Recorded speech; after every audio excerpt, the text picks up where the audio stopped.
안녕하세요. 행복은 멀리 있는 거라고 생각했던 50대 남자입니다.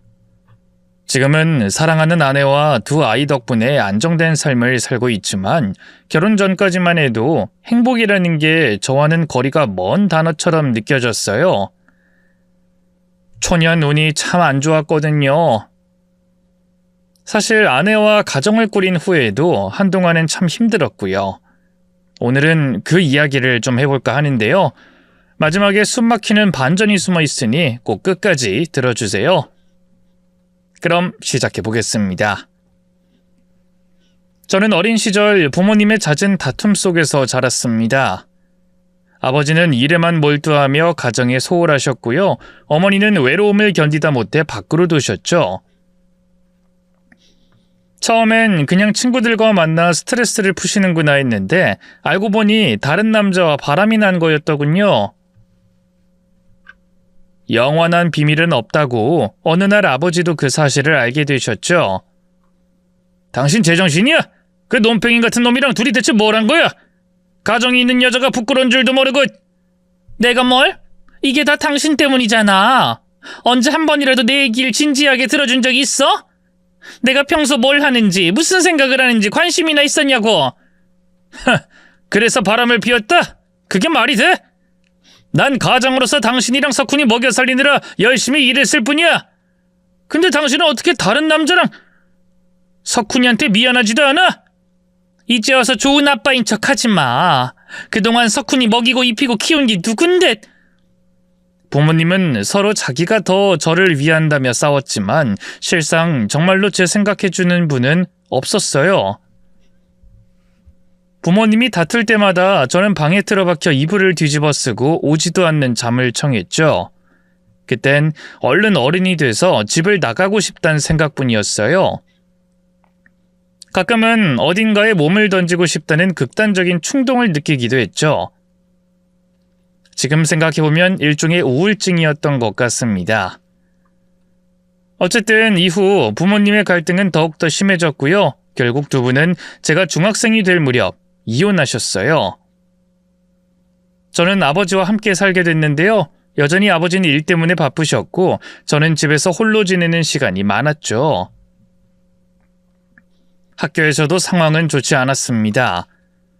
내성적인 성격 탓에 친구들과 잘 어울리지 못했고 몇몇 아이들에게 괴롭힘을 당하기 시작했거든요. 처음에는 참아보려 했지만 괴롭힘은 점점 심해졌어요. 수업 시간에 제가 발표를 하거나 책을 읽을 때면 아이들이 의도적으로 킥킥거렸고요. 제 책상에 온갖 모욕적인 욕설을 써놓는가 하면 화장실로 끌고 가 억지로 변기물을 먹이기도 했죠. 저와 친하게 지내던 몇 안 되는 아이들도 등을 돌려버렸어요. 괜히 엮였다간 똑같은 짓을 당할까봐 무서웠던 거겠죠. 언젠가부터 제게 학교는 지옥보다 더한 곳이 되어버렸어요. 참다 아버지께 말씀드렸지만 아버지는 사내 자식이 돼가지고는 뭐 그런 거 가지고 우는 소리야? 애초에 네가 만만하게 굴었으니까 애들이 그러겠지. 지지 말고 강하게 나가 하며 오히려 저를 다그치셨어요. 결국 저는 무단결석을 감행했고요. 아버지에게 혼날 게 두려워 집도 나오고 말았네요. 그렇다고 거리를 방황할 배짱도 없어 할머니 집으로 갔는데요. 당연히 얼마 못 가 아버지에게 들키고 말았어요. 아버지는 찾아와 노발대발하셨고 저를 당장에 학교로 끌고 가려 했죠. 저는 안 가겠다고 버텼어요. 싫어요. 싫다고요. 반 애들이 절 얼마나 괴롭히는지 다 말씀드렸잖아요. 왜 제 말을 안 들어주는 거예요? 인석아, 그렇다고 학교를 안 가? 그래봤자 네 손해야. 그깟 놈들 때문에 네 손으로 네 인생을 망치는 거라고. 그깟 인생 좀 망치면 어때요? 당장 내가 죽게 생겼는데. 저는 이미 한계에 다다른 상태였어요. 눈물을 참으려 해도 도저히 참아지질 않았죠. 결국 저는 엉엉 울며 아버지에게 말했어요. 아버지, 저 죽고 싶어요. 살고 싶지 않다고요. 제 고백에 아버지가 순간 멍하니 저를 쳐다보셨어요. 하지만 이내 감정이 다시 격해지셨는지 크게 소리를 질렀죠. 이놈이 죽는다니 지 애비 앞에서 못하는 말이 없어. 사내 자식이 왜 이렇게 약해 빠진 거야? 어? 제 힘듦을 알아주지 않는 아버지 앞에서 저는 무력감을 느꼈어요. 그래서 허탈하게 얘기했죠. 엄마가 왜 아버지를 못 견뎌 있는지 알겠어요. 아버지는 사람 말을 듣질 않아. 사실은 나한테 아무런 관심도 없죠. 내가 학교에서 힘들어하든 말든 죽든 말든 신경도 안 쓰겠지. 이석훈, 저 절대로 학교 안 갈 거예요. 자퇴할 거라고요. 만약 반대하시면 콱 강물에 뛰어버릴 테니까 그렇게 하세요. 제 독한 말에 아버지는 한참을 말없이 서 계셨습니다. 그러다 한숨을 푹 내쉬며 등을 돌리셨죠. 그래, 네 마음대로 해라. 자퇴를 하든 말든 다 네 마음대로 하라고. 그렇게 저는 15 어린 나이에 학교와 완전히 연을 끊게 됐어요. 저를 괴롭혔던 놈들에게 복수하기 위해서라도 보란듯이 잘 살고 싶었지만 현실은 그렇게 녹록하지 않더군요. 학교를 다닐 때보다 오히려 더 방황이 심해졌어요. 집에 있어도 아버지와는 거의 말 한마디 섞지 않았고 밖으로 나가도 딱히 갈 데가 없었죠. 주로 혼자 거리를 배회하거나 PC방 혹은 공원 같은 곳에서 시간을 때우곤 했습니다. 마음을 나눌 친구 하나 없었으니까요. 어머니는 이미 다른 남자와 재혼해 가정을 꾸린 뒤라 제 연락을 피하기만 하더군요. 상처받긴 했지만 애초에 기대가 없었기 때문일까요? 생각만큼 큰 충격은 없었네요. 그러던 어느 날이었어요. 늘 가던 PC방이 문을 닫아 모처럼 만에 시내로 나갔는데요. 어디선가 익숙한 목소리가 저를 불렀습니다. 야, 너 이석훈 아니냐? 고개를 돌려보니 학교에서 저를 괴롭히던 아이들 몇 명이 서 있더군요. 순간 등골이 서늘해졌습니다. 제가 얼어붙어 아무 말도 못하자 놈들이 낄낄대며 제 쪽으로 다가왔죠. 맞네, 이석훈. 찐따 같은 건 여전하다. 야, 너 누가 우리 허락도 없이 학교 그만두래. 너 없는 동안 우리가 얼마나 심심했는 줄 아냐? 우리 석훈이 학교도 그만두고 요즘 뭐하고 지내? 꼬라지 뭐하니 길거리에서 구걸이나 하는 것 같은데 맞냐? 어느새 놈들은 저를 에워싸고 구석으로 몰기 시작했어요. 행인들이 없는 인적 드문 곳으로 데려가 또 때리려는 거였죠. 무슨 말이라도 해야 할 것 같았지만 바보같이 목소리가 나오지 않았어요. 폭력이란 마치 낙인과 같아서 한번 겪고 나면 반사적으로 몸이 굳고 숨이 막히더군요. 도망치고 싶었지만 이미 길이 막혀 꼼짝도 할 수 없었네요. 놈들은 점점 더 가까이 다가오며 저를 툭툭 건드리기 시작했죠. 야, 이 자식 완전 쫄았는데? 그러게, 좀 반항도 하고 그래야 손봐주는 맛이 있는데 이 겁쟁이 새끼. 이러다 오줌 지리는 거 아니야? 글쎄, 한번 때려볼까? 오줌 지리나 안 지리나? 한 놈이 주먹을 치켜들며 저를 때리려던 바로 그때였어요. 갑자기 뒤편에서 굵직한 목소리가 날아왔죠. 너희들 지금 뭐하는 거야? 놀란 놈들이 뒤돌아보더니 목소리의 주인공을 보고는 잠시 머뭇거렸어요. 저희 아버지 또래로 보이는 중년의 남성이었는데요. 험상궂은 외모에 산처럼 커다란 덩치가 힘께나 쓰는 사람처럼 보였죠. 남자는 주저하지 않고 저희 쪽으로 다가왔고요. 당황한 놈들은 대뜸 변명을 늘어놓기 시작했어요. 아저씨 뭔데 참견하는 거예요? 그냥 우리끼리 노는 거니까 신경 쓰지 말고 가세요. 노는 거라고? 네, 저희 얘랑 친해요. 그래, 저 학생은 그렇게 생각 안 하는 것 같은데. 좋은 말로 할 때 갈래? 아님 한 대씩 맞고 경찰서로 끌려갈래?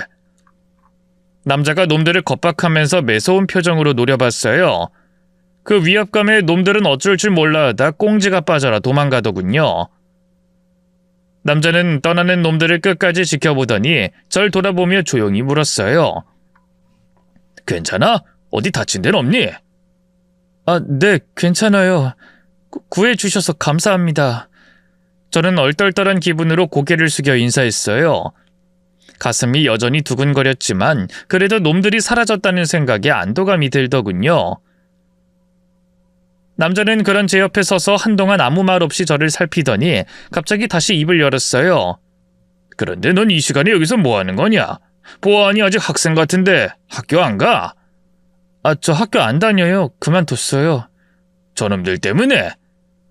저는 아무 말도 하지 않았지만 그것만으로도 충분한 대답이 된 걸까요? 남자가 갑자기 제 어깨에 손을 올리며 일부러 밝은 목소리로 말했어요.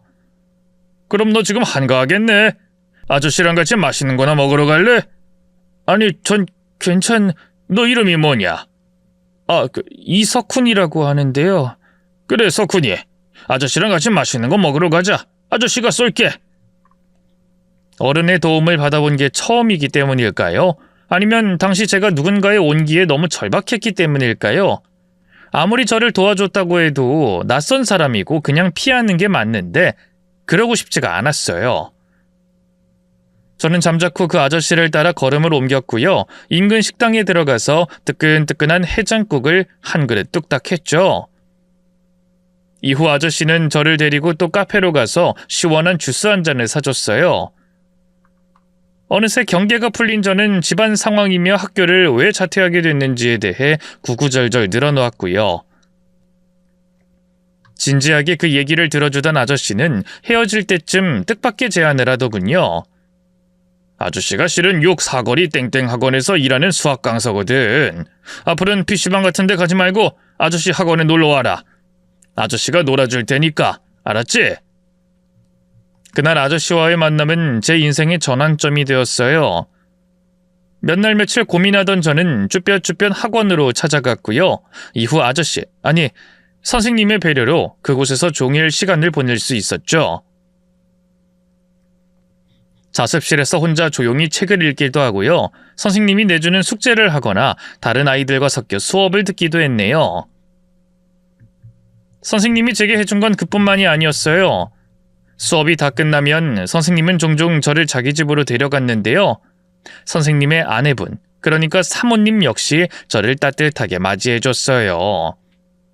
갈 때마다 손수 만든 쿠키나 빵 같은 걸 내어주셨고요. 저녁도 배불리 먹게 해줬죠. 그 집엔 초등학생인 어린 여자아이도 있었는데요. 워낙 내성적이라 늘 낯빛이 어두웠지만 이내 저한테 정을 붙이곤 오빠 하면서 잘 따랐죠. 그 집 사람들은 뭐라고 해야 할까요? 제가 너무나 갖고 싶던 드라마 속에나 나올 법한 이상적인 가족들이었어요. 덕분에 저는 정서적으로 크게 안정돼 갔고요. 선생님의 도움으로 검정고시와 대학 입학시험도 치를 수 있었어요. 머리가 그리 나쁜 편은 아니었는지 생각보다 성적이 잘 나왔고요. 운 좋게 서울에 있는 명문대학에 한 번에 합격할 수 있었네요. 서울로 올라오게 되면서 자연스럽게 선생님 그리고 그 가족들과도 멀어지게 됐는데요. 방학 때마다 고향에 내려가 자주 찾아뵀지만 고학년이 될수록 학업과 알바에 바빠 시간을 낼 수가 없더라고요. 그러던 중에 선생님이 학원을 옮기게 되면서 아예 먼 지방으로 이사를 가게 됐고요. 자연스레 연락이 끊기게 됐죠. 이후 저는 착실하게 공부해서 무사히 대학을 졸업했고요. 누구나 이름을 알만한 유명 회사에 들어가게 됐어요. 고향에 내려가봤자 선생님도 없고 아버지 집에서 지내는 것도 불편해서 아예 서울에서 터를 잡을 생각이었죠. 서울 생활은 고단하고 외로웠지만 그래도 썩 나쁘진 않았어요. 어쨌든 저는 무력했던 어린 시절과 달리 어른이 되어 있었고 돈도 벌고 있었으니까요. 연애도 몇 번 했는데요. 오래 만난 사람은 없었어요. 이상하게 끌리는 건 처음뿐이고 막상 관계를 맺으면 점차 마음이 식더라고요. 나쁜 남자란 소리도 많이 들었는데요. 제 생각엔 어린 시절 불우했던 가정사가 트라우마로 작용한 게 아닐까 싶어요. 처음엔 별 생각이 없었는데요. 정신을 차려보니 어느덧 제 또래 동기들은 하나둘 제 짝을 만나 가정을 꾸렸더라고요. 조금 조바심이 들어 그때부터 열심히 결혼을 전제로 여자들을 만나기 시작했죠. 이혼 가정에서 자란 만큼 하루빨리 안정적인 가정을 꾸리고 싶었거든요. 소개팅보다는 맞선이 낫겠다 싶어서 결혼정보회사도 알아봤는데요. 조건만 나열하며 사람 등급을 매기는 시스템이 저와는 영 맞지 않더라고요. 그래서 주변에 적극적으로 결혼할 여자를 소개해달라고 말하고 다녔죠. 다행히 제 조건이 나쁘지 않아 여러 곳에서 선자리가 들어왔는데요. 그러던 중 생각지도 못한 옛 인연을 다시 만나게 됐어요. 회사 동료의 소개로 만나게 된 여자였는데요. 단아하고 수더분한 첫인상에 마음이 간 것도 잠시 이상하게 낯이 익더라고요. 이름 역시 어디선가 들어본 것만 같았죠. 대화를 나누면서도 머릿속을 더듬다 보니 불현듯 퍼즐 조각이 맞아떨어졌어요. 눈앞에 앉아있는 여자는 다름 아닌 과거 저를 오빠라고 부르며 졸졸 따라다니던 선생님의 딸이었던 겁니다. 지혜씨, 혹시 고향이 땡땡시예요? 거기서 아버님이 학원 강사로 일하시지 않았나요? 제가 조심스럽게 묻자 그녀가 눈을 크게 뜨며 놀라더군요. 네, 맞아요. 그걸 어떻게... 나야, 지혜야.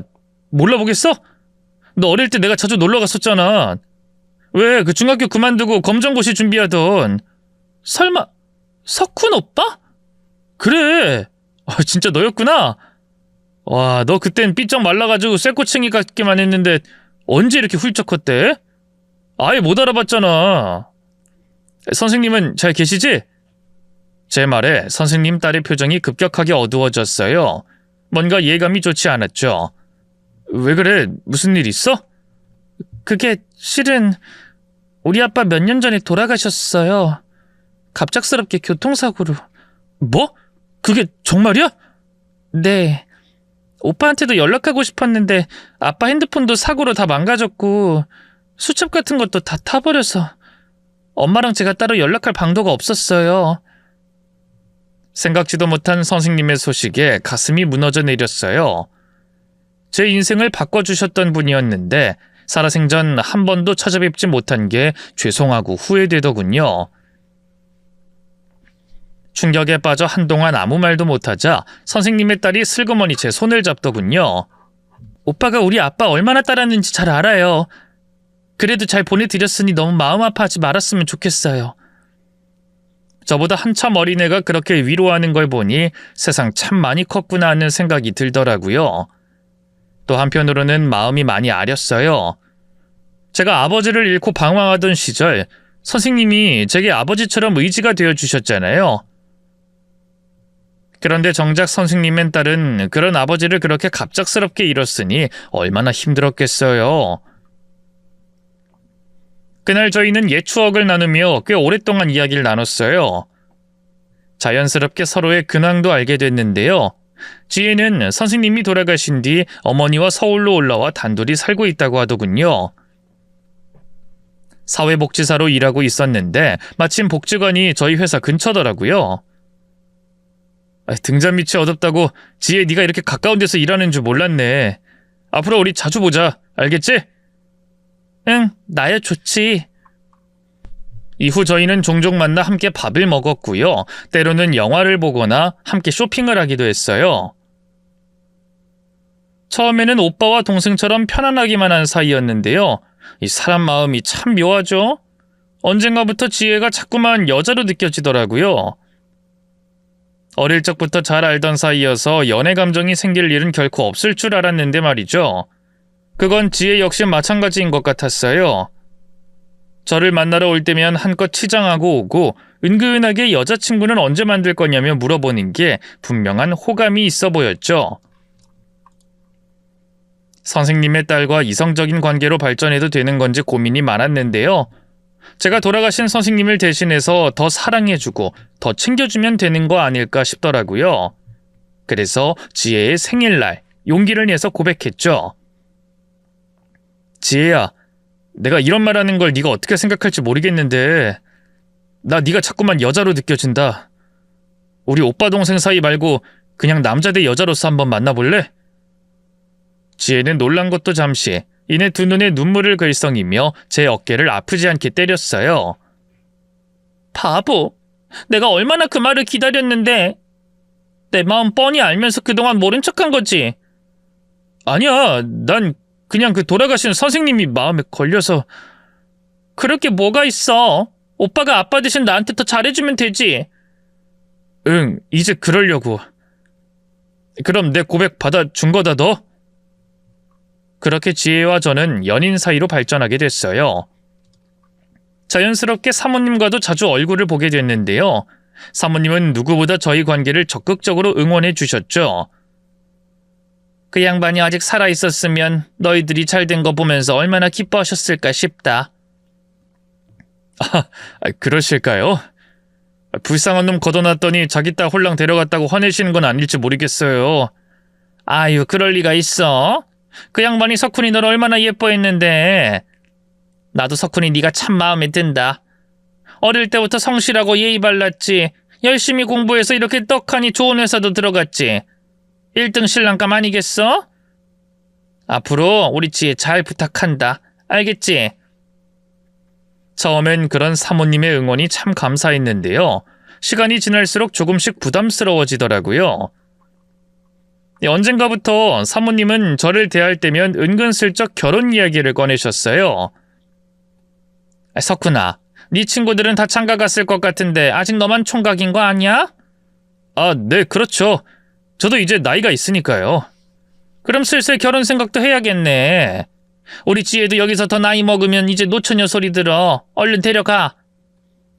농담처럼 하시는 말씀이었지만 그 안에 얼마 정도의 진심이 담겨 있다는 걸 저도 알 수 있었어요.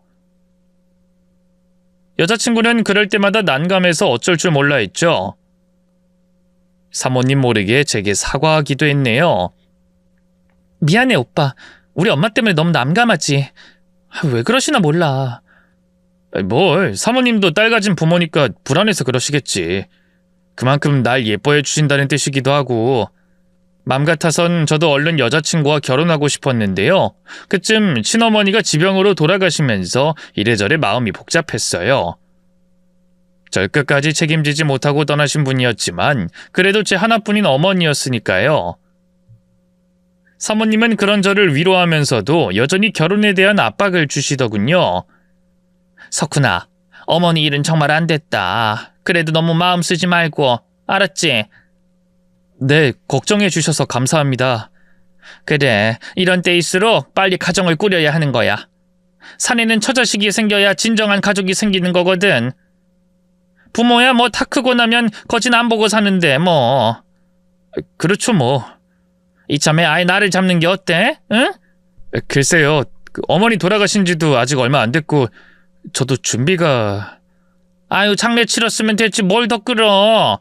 키워준 것도 아니고 진작에 이혼하고 따로 살림 차렸던 여잔데. 뭐 3년상이라도 치르려고? 사모님의 말에 저는 아무 말도 하지 않았어요. 아무리 사모님이라고 해도 돌아가신 저희 어머니를 그렇게 비꼬니 기분이 나빴거든요. 그런 제 마음을 읽은 걸까요? 사모님이 슬쩍 제 눈치를 보다가 어색하게 웃더군요. 아유, 미안하다 석훈아. 방금은 내가 말이 좀 그랬네. 마음에 담아두지 마. 알겠지? 네, 그럴게요. 내가 우리 지혜가 걱정돼서 그래. 이제 나이도 찼고 너밖에 모르는데 이러다 헤어지면 어쩌나 싶어서.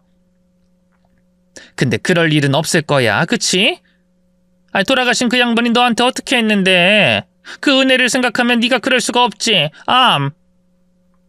저는 별 대꾸 없이 고개를 끄덕일 수밖에 없었어요. 사모님의 그런 말들이 부담스러웠지만 그렇다고 해서 여자친구와 헤어질 마음은 없었어요. 어쨌든 저는 여자친구를 사랑했으니까요. 선생님의 은혜를 생각하면 더더욱 잘해주고 싶었고요. 제 잘못으로 여자친구와 헤어진다면 스스로를 용서할 수 없을 것 같았습니다. 결국 저는 여자친구와 상의 끝에 서둘러 결혼 날짜를 잡았어요. 아버지도 제가 돌아가신 선생님에게 큰 은혜를 입었다는 걸 알고 있었기에 여자친구를 따로 반대하거나 하진 않으셨어요. 그렇게 여자친구와 저는 주변의 축복 속에 소박한 식을 올렸습니다. 신혼집은 제가 모아둔 돈에 아버지의 도움을 약간 받아 나름 고급 아파트로 구했는데요. 아내가 얼마나 기뻐했는지 몰라요. 아내는 장인어른이 돌아가신 뒤로 고향집도 팔고 서울에서 꽤나 힘들게 살았거든요. 내 집을 가져본 게 얼마만인지 모르겠어. 그것도 서울에 이렇게 번듯한 아파트라니. 이게 다 오빠 덕분이야. 고마워. 고맙긴. 옛날에 장인어른이 나한테 해준 거에 비하면 이 정도는 아무것도 아닌데. 앞으로 더욱더 행복하게 해줄 테니까 기대해. 신혼생활은 꿀처럼 달콤했어요. 일 때문에 스트레스를 많이 받았던 아내는 다니던 복지관을 그만두고 전업주부가 됐는데요. 매 끼니 따뜻한 밥과 국, 그리고 새로 만든 반찬으로 정성껏 상을 차려줬어요. 부모님이 이혼하신 뒤 늘 외식과 배달 음식으로만 끼니를 때우던 제게는 정말 꿈같은 변화였죠. 어디 그뿐인가요? 그러지 않아도 된다고 해도 고생했다며 밤마다 제 어깨를 주물러 주고요. 집안일은 다 자기 몫이라며 손도 못 대게 했어요. 요즘 세상에 그런 여자 흔치 않잖아요. 또 아내는 혼자 살고 계시는 저희 아버지에게도 매일같이 안부 전화를 드렸어요.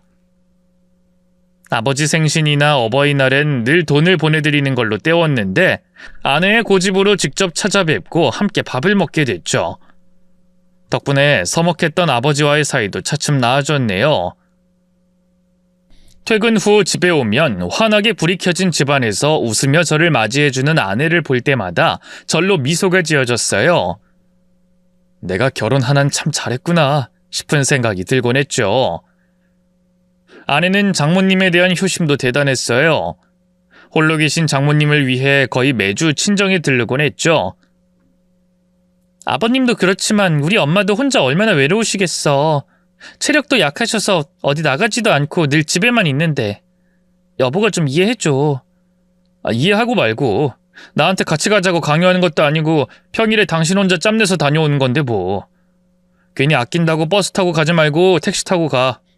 생활비는 내가 더 줄 테니까. 장모님 좋아하시는 과일이나 주전부리도 좀 사가고. 비록 일이 바빠서 저는 아내와 같이 동행할 수 없었지만 아내가 장모님과 잘 지내는 모습이 보기 좋았어요. 저는 어머니가 너무 빨리 세상을 떠나버렸으니 아내라도 본인 엄마와 잘 지내길 바랬죠. 그때까지만 해도 그게 문제가 될 줄은 꿈에도 몰랐네요. 언젠가부터 아내는 친정에 다녀올 때마다 제게 돈을 요구했어요.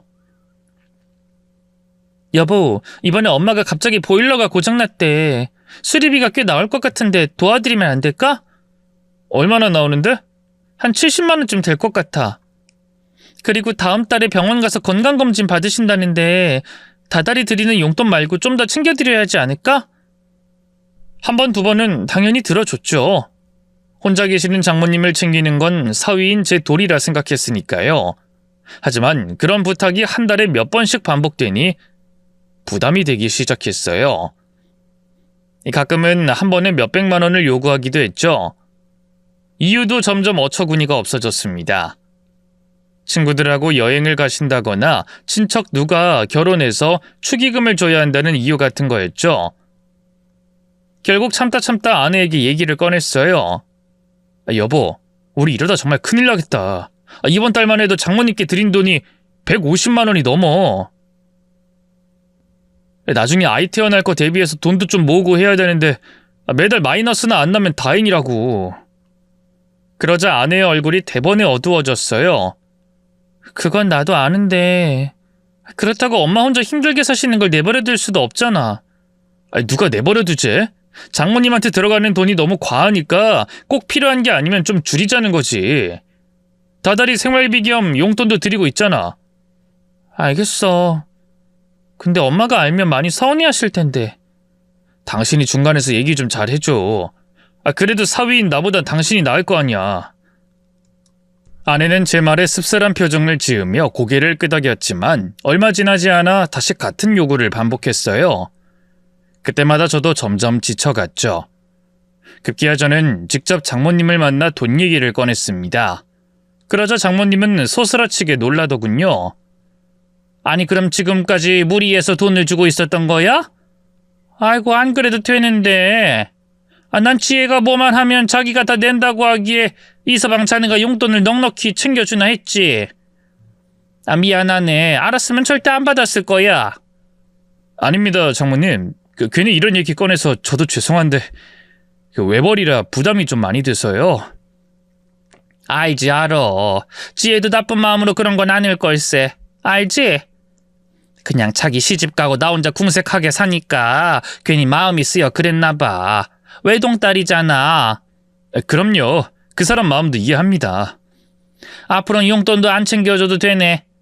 내가 뭐 팔다리를 못 쓰는 것도 아니고 소소하게 돈벌이 정도는 할 수 있으니 걱정 말게나.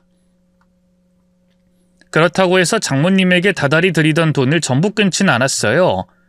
소소하게 생활하실 수 있도록 용돈 정도는 챙겨드렸죠. 아내는 이 사실을 알고 제게 한 소리 했어요. 나한테 미리 상의 정도는 해주지. 엄마한테 그렇게 여보가 직접 얘기하면 엄마가 얼마나 무안했겠어. 잘 넘겼으니까 걱정하지 마. 장모님도 그렇게 기분 안 나빠했어. 그래도 나한테 미리 얹을 정도는 주지 그랬어. 아내는 자기가 무시받았다는 생각에 기분이 나빴던 걸까요? 아니면 제가 지나치게 자기 엄마한테 돈을 아낀다는 생각에 기분이 나빴던 걸까요?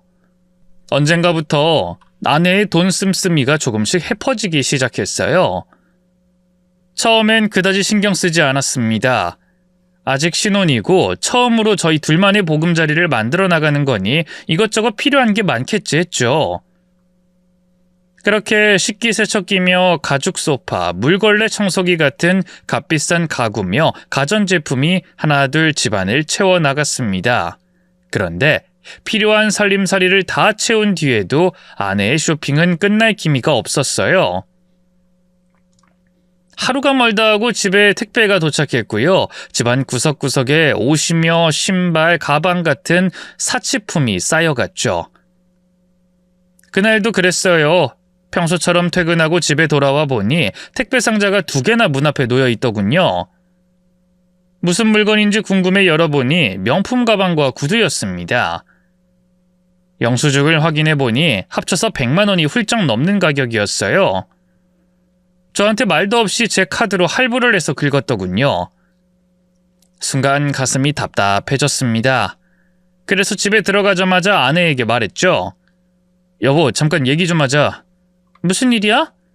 오늘도 택배 2개 왔더라. 가방에 구두던데 이미 당신 다른 가방이랑 구두도 많지 않아? 그게 세일하길래 산 거야. 엄청 싸게 산 거라고. 싸게 사긴 돈 100이 훌쩍 넘던데. 당신이 뭐 연예인도 아니고 명품이 왜 그렇게 많이 필요한데? 제 지적에 아내는 입술을 깨물며 말없이 고개를 돌렸어요. 평소 같으면 여기서 끝날 대화였겠지만 그날은 도저히 참을 수가 없더군요. 그래서 다시 말을 이어갔죠.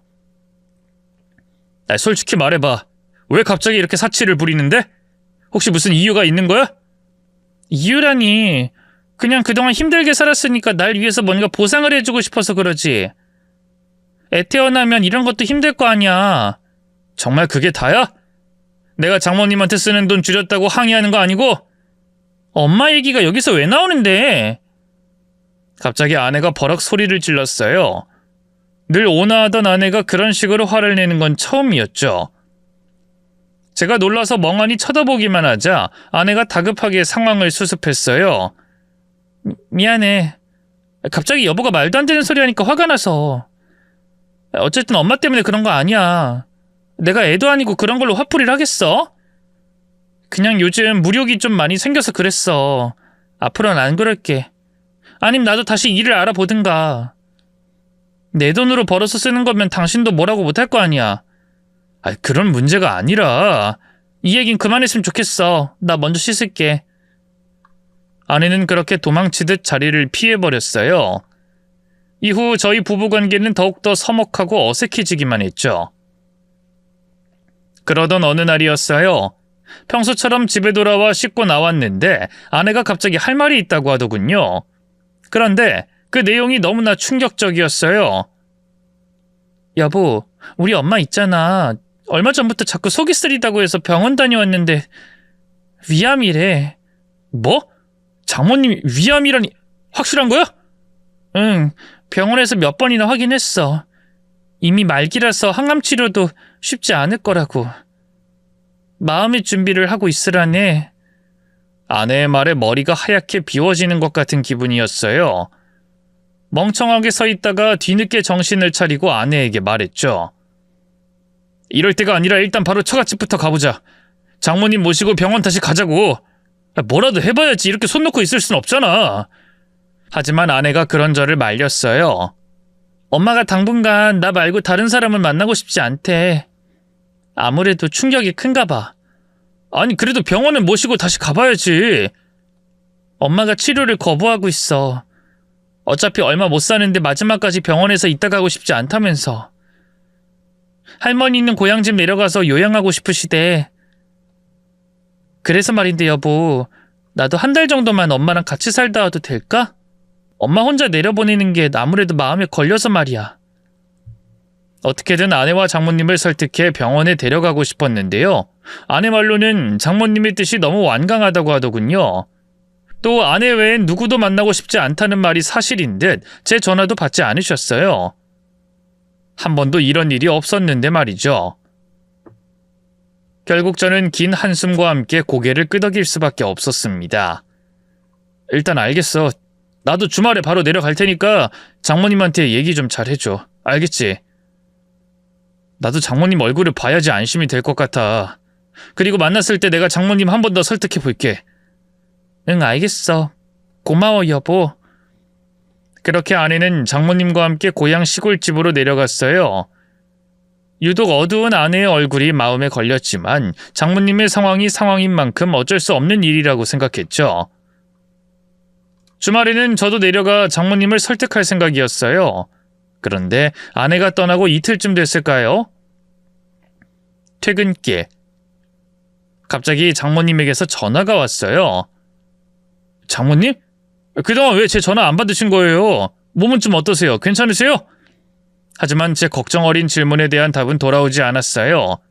장모님은 굉장히 다급한 목소리로 제게 뚱딴지 같은 말씀을 하셨죠. 이서방 큰일 났네. 제발 나 좀 살려주게. 네? 큰일이 났다뇨? 빨리 우리 집에 와보게. 어서! 우리 집이라면 장모님 살고 계시는 서울집 말인가요? 그럼 내 집이 여기 말고 또 있어? 어서 달려오게나. 장모님은 아내와 함께 분명 고향 시골집에 있어야 하는데 이게 무슨 황당한 경우인가 했어요. 뭔가 더 물어보고 싶었지만 그대로 전화는 끊겨버렸고요. 저는 차선을 바꿔 장모님이 계신 처갓집으로 향할 수밖에 없었죠. 도착해 차를 주차하고 바로 현관 도어락 비밀번호를 눌렀어요. 기분 나쁜 소리와 함께 문이 열린 순간 바로 제 고막을 때린 건 다름 아닌 장모님의 비명소리였어요. 이건 놔지 애야. 제발 진정하라고. 내가 지금 진정하게 생겼어? 소리가 들리는 곳은 안방이었어요. 저는 신발도 채 벗지 못하고 다급하게 안방을 향해 달려갔는데요. 활짝 열린 안방문 너머로 펼쳐진 광경에 망연자실할 수밖에 없었습니다. 그도 그럴 게 눈앞에 펼쳐진 광경이 너무나 충격적이었거든요. 장모님은 바닥에 널브러져 있었고요. 그 위에 올라탄 아내가 장모님의 목을 힘껏 조르려 하고 있었어요. 장모님은 안간힘을 쓰며 아내를 밀어내려 했지만 아무래도 나이가 나이인 만큼 힘이 딸리는 듯 했습니다. 치치애야 제발. 너 진짜 이 애미를 죽일 셈이야? 그럼 내가 지금 장난하는 걸로 보여? 당신이 엄마로서 나한테 해준 게 뭐가 있는데. 당신 같은 여자는 죽어도 싸. 장모님은 제가 온 것도 모르고 다급하게 어딘가로 손을 뻗으려 했어요. 그 끝엔 나동그라진 핸드폰이 있었죠. 간신히 도망쳐 안방에서 제게 구조 요청 전화를 걸었는데 그 사이 아내가 문을 열고 들어와 또다시 몸싸움이 벌어진 것 같더군요. 아내의 손이 장모님의 목을 향해 날아든 순간 저는 뒤늦게 정신을 차리고 모녀에게로 달려갔어요. 여보, 당신 지금 뭐 하는 거야? 저는 우선 아내를 장모님에게서 떼어내려고 했어요. 돌아가는 상황이 온전히 이해되진 않았지만 일단 아내가 폐륜을 저지르는 일만큼은 막아야 했으니까요. 가까스로 아내의 팔을 붙잡아 끌어냈지만 아내는 흥분한 상태로 계속 몸부림쳤습니다. 나! 당신은 몰라. 이 여잔 죽어도 싸다고. 죽어도 싸다니 그게 무슨 말이야. 이분이 누군지 모르겠어? 당신 엄마라고. 당신이 그렇게 사랑하고 아끼던. 사랑하고 아끼는 것 같은 소리 하네. 난 이 여자한테 착취당했을 뿐이야. 이 여자를 증오해. 너무너무 증오한다고. 급기야 아내는 오열하면서 비명을 지르기 시작했어요. 저는 얼른 그런 아내를 끌어안았고요. 그 사이 장모님은 구석으로 도망가 몸을 웅크린 채 숨을 골랐죠. 당신 대체 왜 그래? 장모님이 뭘 어쨌다고 그러는데. 당신은 몰라. 이 여자는 내 친엄마가 아니라고. 내가 어릴 때부터 얼마나 학대받으면서 자랐는데. 아내가 털어놓은 과거는 놀라웠어요. 알고 보니 아내와 장모님은 친모녀지간이 아니었습니다. 아내의 친모는 아내가 태어나자마자 바로 사고로 눈을 감았고요. 이후 장인어른이 새장가를 들면서 지금의 장모님과 만나게 됐다고 하더군요. 엄마는 툭하면 날 굶기고 매를 들었어. 아버지는 당신이 있을 때만 잘해줬다고. 뒤늦게 어린 시절의 아내 모습이 떠올랐어요. 쇠꼬챙이처럼 삐쩍 말라있고 늘 낯빛이 어두웠던 이유를 그제야 알 것 같더군요. 그나마 아빠 생각해서 참고 살았던 거야. 아빠 돌아가시고 나선 뒤도 안 보고 집을 나와서 혼자 서울로 왔다고. 다신 이 여자 얼굴도 보고 싶지 않았는데 아빠 재산 사치로 다 날려먹더니만 아쉬워졌나 보지? 서울 와선 갑자기 나한테 살갑게 굴면서 자기 좀 살려달라 하더라. 아빠에 이어서 나까지 가고 나니까 너무 외롭다고. 그래도 서류상으로는 모녀지간인데 같이 살자고. 자기가 잘못했다고. 앞으로는 정말 잘해주겠다는데 바보같이 거기 또 넘어가게 되더라. 엄마의 사랑이 너무 고팠거든. 아내의 눈물 섞인 말에 마음이 너무 아팠어요. 제가 침묵하며 아무 말도 못하는데 아내가 다시 입을 열었어요. 여보 다시 만나고 나서 이 여자가 어떻게든 결혼하라고 혼전 임신이라도 하라고 막 나를 겁박했거든? 그때라도 여보랑 헤어졌어야 하는 건데 미안해. 아무것도 모르고 나 같은 거 만나게 해서. 그게 무슨 말이야. 그런 식으로 얘기하지 마. 난 당신이랑 결혼한 거 지금 이 순간에도 후회 안 해. 신혼 초에 이 여자한테 자꾸 돈 보냈던 것도 다 이 여자가 시킨 거야. 이 여자가 나 등쳐먹는 걸로 모자랐는지 당신까지 등쳐먹으려고 했거든. 중간에서 어떻게든 막아보려고 했는데 미안해. 그리고 내가 비싼 가전이나 가방 같은 거 막 사재낀 것도 다 이 여자가 시킨 거야.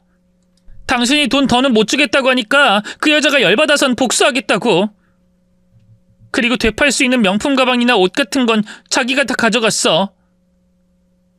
그동안 아내의 이유를 모를 사치에도 그런 사정이 숨어 있었다고 하니 기가 막혔어요. 장모님에 대한 분노는 물론이고 아내에게도 화가 났죠. 근데 왜 지금까지 얘기를 안 한 거야? 진작 나한테 말했어야지. 그랬으면 내가 그냥 내 선에서 끝내려고 했어. 이 여자만 죽이면 그럼 다 해결될 거라고 생각했다고. 그래서 나한테 장모님이 암이라는 거짓말까지 하고 이런 미친 짓을 벌인 거야? 이러면 당신도 큰일 나. 평생 감옥에서 썩게 될 수도 있다고. 차라리 나한테 말을 했어야지.